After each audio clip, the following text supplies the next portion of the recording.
Hey guys, Roland Jaramillo. So I got a call yesterday from my brother. He said he's got a friend who is looking for um, a way to save for college and wanted to know alternatives. So it's been a while since I've done one of these. I figured I'd do a quick comparison. It'd be kind of fun to do. So first step was to go to, well, we're using Gemini AI for this one.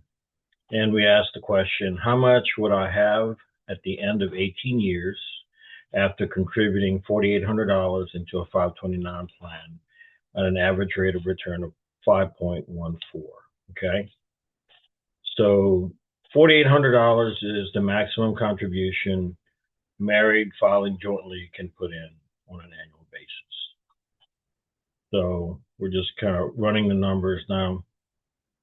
There's no fees involved in here, so depending on what type of investment you get into, you might have fees involved, and that could certainly adjust some of these numbers. But for now, just pure numbers: 5.14 rate of return, 18 years, 4,800 bucks. This is how much you would have regardless of what you put it in.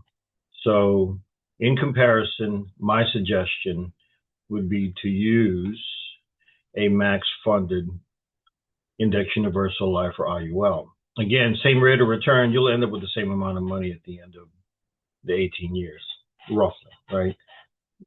No different there. Rate of return's the same. No matter what vehicle you use, you're going to be there. Now, the strategy could be different though. So in this instance, we're using, again, the IUL. So you're probably saying, why in the world would I want to use a life insurance policy? Well, the answer to that is this. Life insurance is one of the few financial instruments that have tax benefits that just is not found on anything else out there. So that's the reason. So keep it simple. $4,800, just like that 529 plan on the annual basis, and you'll have cash building up over time. Now, for those of you gurus out there that know how to design these things, I know this says option A, but this is still increasing because this is a CVAT model. I don't want to get into the weeds on that, but just if you guys are wondering, looking at this. But again, in this instance, instead of 18 years, we're going to do $4,800, and we're going to give our student an opportunity to earn scholarships, work as hard as they need to work, and possibly some student loans. And because we're not using a 529 plan, we don't have to worry about FAFSA looking at that and counting it against you.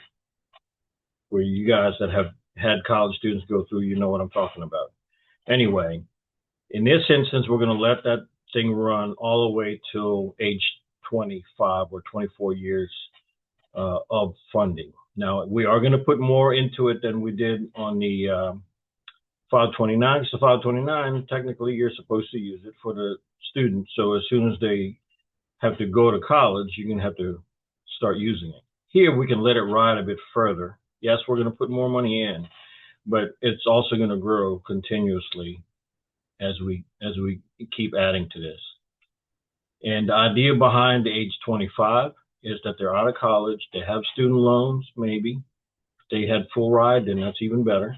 But if they had student loans, now you've got money to pay that either off or down using the funds that are in here. But you allow them to earn as much scholarship as they can earn, work their butts off, get their own student loans, and then you can help them pay it off with this funding if you so choose. Now, if they got a full ride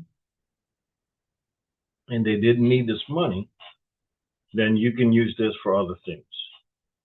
Start a business, put down on a house, or great idea would be they can be the landlord of a fourplex or an eightplex, 222.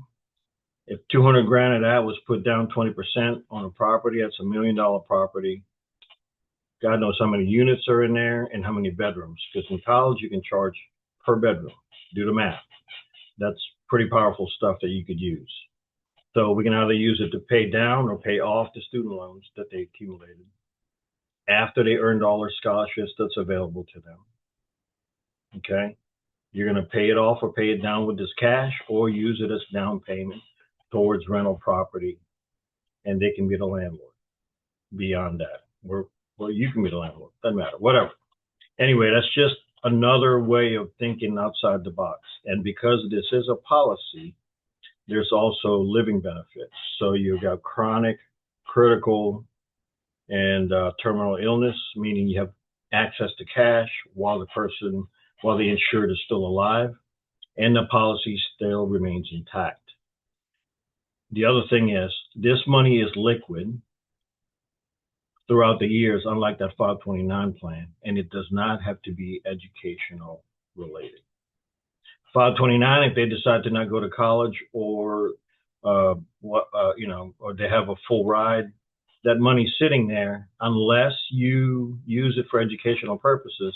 Anything outside of that, you'd have to pay taxes on any gains on that stuff. Here, you have access to this thing throughout the years, and if you let that puppy ride, by age 67 at their full retirement age, you've got a little bit over 2 million in it, assuming that 5.14% rate of return. If you missed the mark there and you only got the 3.95 midway, you still have about 812 at retirement. But that's if you let it sit. If you utilize this for other things, you could actually get more out of this policy if you use it for that. Like, for instance, that $200,000 down payment on $1 million property, 3 years, 4 years, 5 years down the line, that 1 million is now worth 1.4 million. Now you got more equity built up using that same cash that you were going to use for college funding, but instead was utilized towards rental property. Possibilities are endless. Anyway, it's just one idea. 529 versus a max funded IUL. Roland Jaramillo, Safe Financial.